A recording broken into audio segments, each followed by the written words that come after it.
from the magical forest of the Jabberwocky.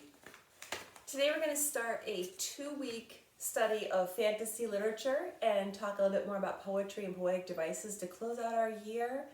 So you'll see a lot to do with Lewis Carroll's poem, The Jabberwocky. And these cool decorations were actually made by Mrs. Flora from Stafford. If you know her, she's the one who designed them for me.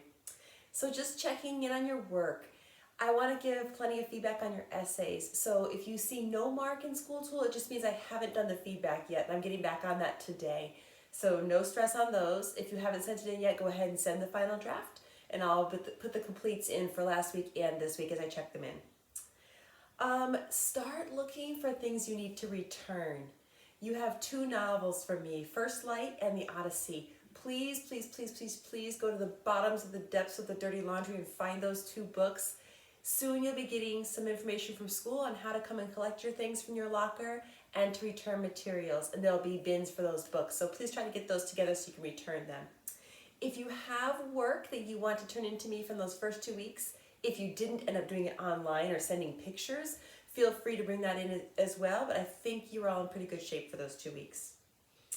For the poetry challenge, the Jabberwocky would have been your last recitation challenge. We didn't get to do the tiger in the springtime. So I have up on the wall, I went and got the 2 charts from Nothing Gold Can Stay and Talking by Woods on a Snowy Evening.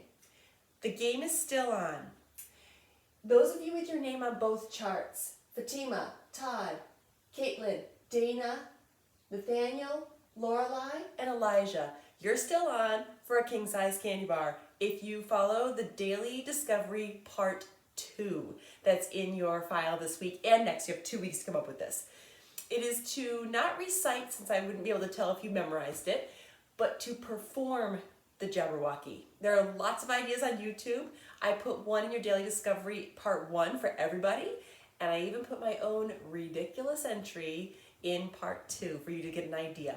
Have some fun with it. You do have to actually recite the whole poem in order, all stanzas, but you could be reading it or doing something. You can act it, dance it, whatever you choose to do. You'll see my silly entry.